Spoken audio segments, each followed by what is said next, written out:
ಎಲ್ರಿಗೂ. ನೀವು ನೋಡ್ತಾ ಇರೋದು ಒನ್ ಇಂಡಿಯಾ ಕನ್ನಡ. ನಾನು ಪ್ರತಿಮಾ. ಎಲ್ರಿಗೂ ಹೊಸ ವರ್ಷದ ಹಾರ್ದಿಕ ಶುಭಾಶಯಗಳನ್ನು ತಿಳಿಸ್ತಾ, ಈ ಹೊಸ ವರ್ಷದಲ್ಲಿ ಈ ಮೊದಲನೇ ತಿಂಗಳು ಜನವರಿಯಲ್ಲಿ 12 ರಾಶಿಯವರ ಭವಿಷ್ಯ ಹೇಗಿದೆ ಅಂತ ತಿಳ್ಕೊಳ್ಳೋಣ. ಯಾಕಂದ್ರೆ ಈಗಾಗಲೇ ವರ್ಷ ಭವಿಷ್ಯವನ್ನ ತಿಳ್ಕೊಂಡಿದ್ದೀವಿ.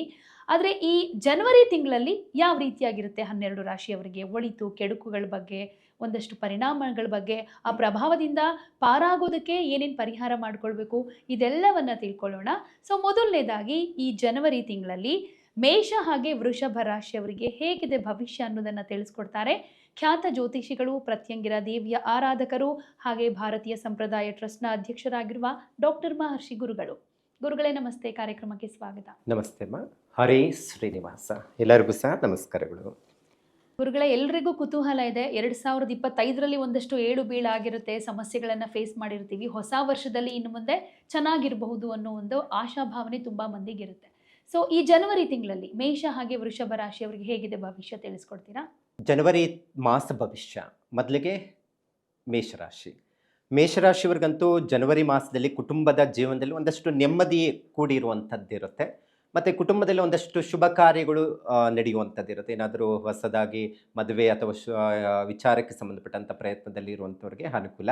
ಒಂದಷ್ಟು ತಿಂಗಳ ಪೂರ್ತಿ ಒಂದಷ್ಟು ಕೋಪ, ಸಿಟ್ಟು, ಒಂದಷ್ಟು ಕೆಲಸದ ಒತ್ತಡಗಳು ಇವೆಲ್ಲವೂ ಜಾಸ್ತಿ ಆಗಬಹುದು. ಸ್ವಲ್ಪ ಎಚ್ಚರಿಕೆಯಿಂದ ಇರಬೇಕಾಗುತ್ತೆ ಮೇಷರಾಶಿಯವರು.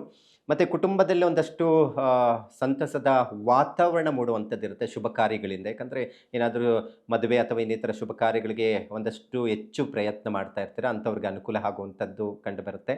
ಆದರೆ ಖರ್ಚುಗಳು ಜಾಸ್ತಿ ಇರುತ್ತೆ. ಸರ್ಕಾರಿ ಉದ್ಯೋಗಕ್ಕೋಸ್ಕರ ಏನು ತಯಾರಿ ಮಾಡ್ತಾ ಇರ್ತಾರೆ ಅಂಥವ್ರಿಗೆ ಒಂದಷ್ಟು ಅಡೆತಡೆಗಳು, ಆತಂಕಗಳು ಉಂಟಾಗಬಹುದು. ಸ್ವಲ್ಪ ಎಚ್ಚರಿಕೆ ಅಗತ್ಯ ಇದೆ. ವೃಷಭ ರಾಶಿ.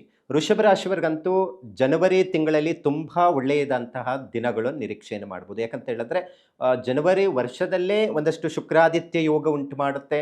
ಒಂದಷ್ಟು ರಾಶಿಗಳಿಗೆ ಒಂದಷ್ಟು ಅನುಕೂಲಕರವಾದಂಥ ದಿನಗಳನ್ನು ನಿರೀಕ್ಷೆಯನ್ನು ಮಾಡ್ಬೋದು. ಯಾಕಂತ ಹೇಳಿದ್ರೆ ಒಂದಷ್ಟು ಜನವರಿ ತಿಂಗಳಲ್ಲಿ 2026ರಲ್ಲಿ ಒಂದಷ್ಟು ಅಭಿವೃದ್ಧಿ ಕೆಲಸಗಳು ಆಗುವಂಥದ್ದಿರುತ್ತೆ. ಆಸ್ತಿ ವಿಚಾರಕ್ಕೆ ಸಂಬಂಧಪಟ್ಟಂಥ ವಿವಾದಗಳು ನಿವಾರಣೆ ಆಗುತ್ತೆ. ಅಥವಾ ಮನೆ ಕಟ್ಟುವಂತಹ ಪ್ರಯತ್ನದಲ್ಲಿ ಇರುವಂಥವ್ರಿಗೆ ಒಂದಷ್ಟು ಹಣಕಾಸಿನ ವಿಚಾರದಲ್ಲಿ ಅನುಕೂಲ ಉಂಟಾಗುವಂಥ ಸಾಧ್ಯತೆ ಇರುತ್ತೆ.